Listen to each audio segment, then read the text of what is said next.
বহুদিন পর আমার দিদি এসেছে আমাদের বাড়িতে। আমি ভীষণ খুশি হয়েছি। কারণ আমরা ২ বোন। আমাদের আর কেউ নেই। ছোটবেলাতে বাবা-মা মারা গেছে। বাপের বাড়ি বলতে কিছু নেই। দিদির বাড়িতে আমি যাই, কিন্তু দিদি আমার বাড়িতে আসে না। কারণ আমরা খুবই গরিব মানুষ। দিদি এলে কি খেতে দেব? দিদি আসলে হয়তো তার যত্ন করতে পারবো না বলে দিদি আমার বাড়িতে আসে না। দিদিকে বহুবার বলেছি আমাদের বাড়িতে আসতে। কিন্তু ও কোনো না কোনো বাহানা দেখিয়ে দেয়, যার ফলে আর কিছু বলতে পারি না। আজ ৫ বছর পর এসেছে আমাদের বাড়িতে। তখন আমার স্বামী বাড়িতে ছিল না। বাড়িতে চালটা ছিল আর কয়েকটা ডিম ছিল। আমাদের পাশের বাড়ির এক জায়ের কাছে গিয়ে কয়েকটা আলু, একটা পেঁয়াজ, কয়েকটা কাঁচা লঙ্কা এরকম করে কিছু জিনিস ধার করে নিয়ে এলাম। তারপরে দিদিকে ডিমের ঝোল ভাত করে দিলাম। দিদি বলল, তোরা কি খেয়ে থাকিস? আমি আসতেই তো দেখলাম তুই তোর জায়ের কাছ থেকে কি সব ধার করে নিয়ে এলি। আমি বললাম ওইভাবেই চালাই, যা আছে তাতেই আমাদের চলে যাবে অনেকদিন। তুই এসেছিস বলে দুটো আলু নিয়ে এলাম, নইলে যেতাম না। দিদি বলল, শুধু এই ডিমের ঝোল দিয়ে ভাত খাওয়া যায় রে? আর কিছু করিসনি? আমি বললাম, হ্যাঁ, ওই যে আমাদের বাগান থেকে শাক তুলে এনেছি, সেটা ভাজা করেছি। দিদি বলল, ও আচ্ছা, শাক ভাজা আর ডিমের ঝোল, দে তাই দিয়েই খেয়ে নিই, আর কি করব। তারপরে দুজনে ভাত খেয়ে নিলাম। রাতে আমার স্বামী এলো। দিদি অবশ্য রাত পর্যন্ত অপেক্ষা করেনি। দিদি বলল, না আমি আর থাকবো না, শুধু তুই বারবার আসতে বলিস, তাই একটু ঘুরে গেলাম তোর কাছ থেকে। আমার জামাইবাবু একজন বড় ডাক্তার। দিদির বিশাল অবস্থা। ছোট বোন হয়ে দিদির কাছে সবসময় কিছু না কিছু পাওয়ার একটা আশা আমার থাকে। তবে সেটা ছোটবেলায় বেশি ছিল। বিয়ে হয়ে যাওয়ার পর প্রথম প্রথম থাকলেও এখন আর একদম নেই। দিদি চলে যাওয়ার সময় শুধু আমাকে বলে গেল, আমাদের বাড়িতে যাস, দুজনে মিলে একটু ঘুরে টুরে আসিস, তবু কদিন একটু ভালো মন্দ খেতে পারবি। এখানে থাকলে আর তো খাওয়া দাওয়া তো কি হচ্ছে দেখতে পাচ্ছি। আমি দিদিকে বললাম, তুই ওসব নিয়ে ভাবিস না, যাবো খন একদিন। ভেবেছিলাম দিদি যাওয়ার সময় কিছু টাকা হয়তো আমার হাতে দিয়ে যাবে, কিন্তু দিদি চলে গেল। তারপরে মনকে বোঝালাম, এখন আর দিদির সঙ্গে তো সেই সম্পর্ক নেই, কিন্তু ছোটবেলায় মা বাবা মারা যাওয়ার পর দুজনেই দুজনকে আঁকড়ে ধরে বেঁচেছিলাম। বিয়ের পর যে দিদির মধ্যে এত পরিবর্তন হবে আমি ভাবিনি। দুনিয়াতে আত্মীয় বলতে দিদিই আমার একমাত্র আত্মীয়। দিদির ক্ষেত্রে আমিও তাই।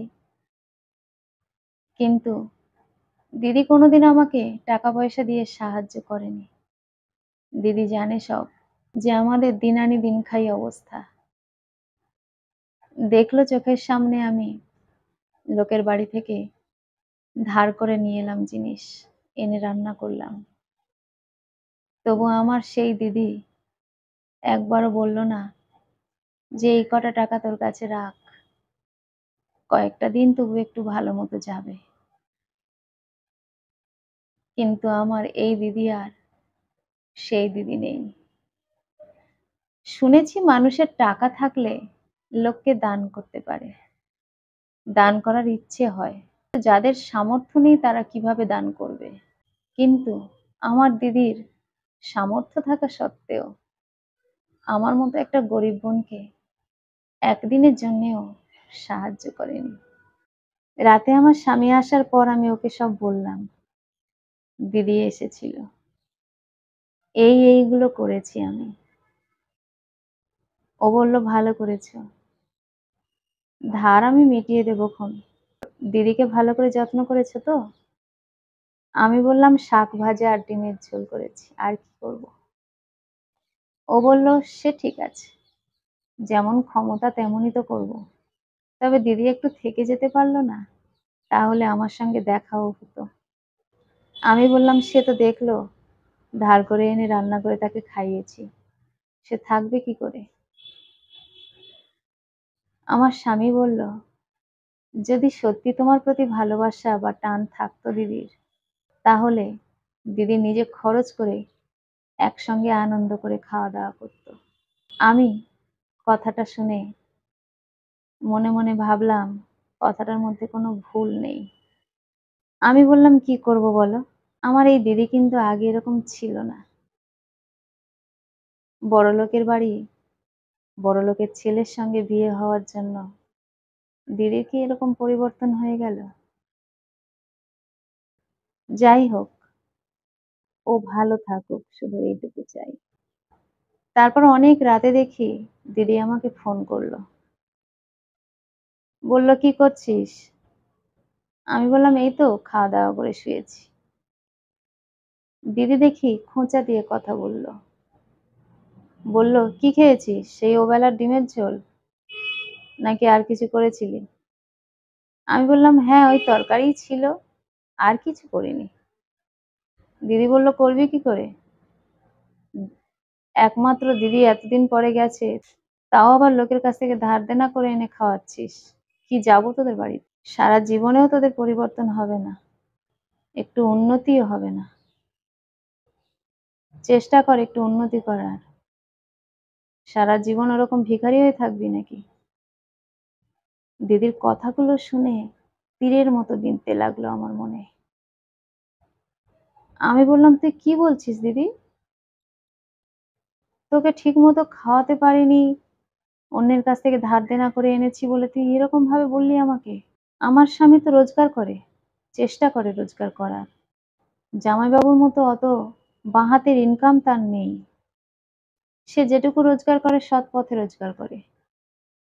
জামাইবাবুর মতো বাঁ হাতের ইনকাম নেই তার। সেই জন্যই আমরা ভিখারি। যখন আমি বাঁ হাতের ইনকাম বললাম, দিদি তখন রেগে গেল। আমাকে বলল, "তুই কি বলছিস? বাঁ হাতের ইনকাম?" আমি বললাম, "তা নয় তো কি? সবকিছু আমি জানি। তুই কি ভাবছিস তোদের বিষয়ে কোনো খবর রাখি না? জামাইবাবু ঘুষ নিতে গিয়ে মার খেয়েছে। কই এই কথাটা তুই আমাকে বলেছিস? কিন্তু আমি জানি।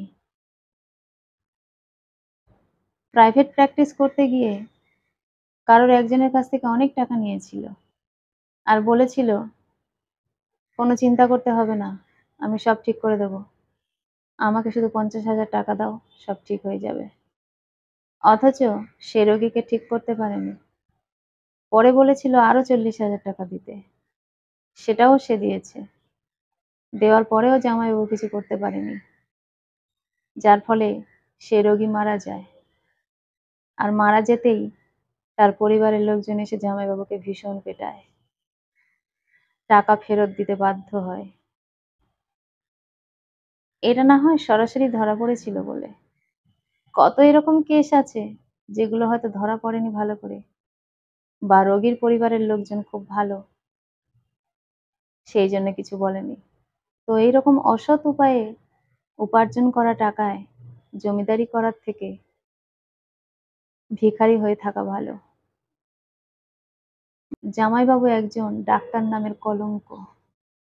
আমরা ডাক্তারকে ভগবান হিসেবে মানি, কিন্তু তোর বরকে নয়। বলেই আমি ফোনটা রেখে দিই।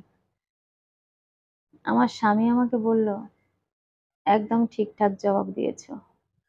এরকম ভাবে বড়লোক হওয়ার থেকে সৎ উপায়ে রোজগার করে গরিব লোক হয়ে থাকা ভালো।" আমার স্বামী আরো বলল, "আমাদের ছেলেকে ডাক্তারই বানাবো। তবে তাকে আগে মানুষ করব।